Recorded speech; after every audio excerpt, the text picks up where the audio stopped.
बिहार विधानसभा की 243 सीटों में से नरेंद्र मोदी की कितनी सीटें पक्की हैं?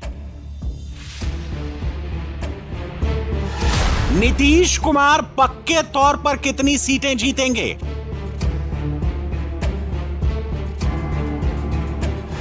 आरजेडी के तेजस्वी यादव की कितनी सीटें पक्की हैं? क्या बिहार में राहुल गांधी की कोई सीट पक्की है? चुनाव आयोग ने बिहार में समीक्षा बैठक का काम समेट लिया है। अब दिल्ली जाकर चुनाव की तारीखों का ऐलान होगा। नीतीश कुमार को जितने पैसे बांटने थे उन्होंने बांट दिए हैं। नरेंद्र मोदी को जो घोषणाएं करनी थी उन्होंने कर दी। तेजस्वी यादव को अपनी कंस्टिट्यूएंसी राघोपुर के लोगों को भोज देना था, वो भी हो गया। अब आगे चुनाव है। बिहार में ऐलाने जंग बस होने ही वाला है। उससे पहले आपको बिहार चुनाव की पक्की बातें बताते हैं। किस पार्टी की कितनी सीटें पक्की हैं, इसका पक्का हिसाब दिखाते हैं। बिहार विधानसभा की सिर्फ 13 सीटें ऐसी हैं जिन सीटों पर किसी पार्टी ने सिक्सर जमाया है। इन 13 सीटों पर ही कोई पार्टी लगातार 6 बार चुनाव जीती है। इन 13 सीटों में से 9 सीटें बीजेपी के पास हैं। 2 सीटों पर आरजेडी ने सिक्सर लगाया है और 2 सीटों को जेडीयू ने लगातार 6 बार जीता है।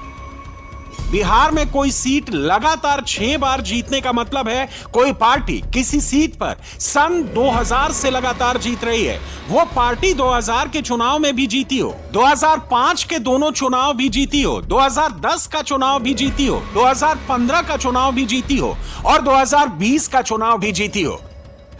तो नोट कर लीजिए, बिहार की रामनगर, चनपटिया, रक्सौल, बनमनखी, पूर्णिया, हाजीपुर, कोमरार, पटना साहिब और गया टाउन, ये 9 सीटें ऐसी हैं जिसे बीजेपी लगातार 6 बार जीत चुकी है। कंसिस्टेंसी मेंटेन करने में बीजेपी सबसे आगे है। जेडीयू का नंबर बीजेपी के बाद आता है और आरजेडी कंसिस्टेंसी के मामले में तीसरे नंबर पर है। राहुल गांधी की पार्टी कांग्रेस कंसिस्टेंसी के मामले में कहीं टिकती ही नहीं। सुपौल और आलमनगर, बिहार की ये 2 ऐसी सीटें हैं जैसे जेडीयू लगातार 6 बार से जीत रही है। दरभंगा ग्रामीण और बेलागंज, ये 2 ऐसी सीटें हैं जिन पर आरजेडी ने सिक्सर लगाया है।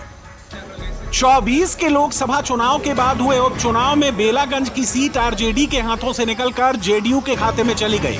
इस तरह सिर्फ दरभंगा ग्रामीण की सीट ऐसी है जो सन 2000 से आरजेडी के पास है। 2025 के बिहार विधानसभा चुनाव में हर पार्टी अपनी पक्की सीट ढूंढ रही है। सीटों के बंटवारे पर होने वाली बातचीत में भी इसका ख्याल रखा जा रहा है। कोई भी पार्टी अपनी पक्की सीट नहीं छोड़ना चाहती है। पक्की हो तो अलायंस पार्टनर्स भी दावा छोड़ देते हैं।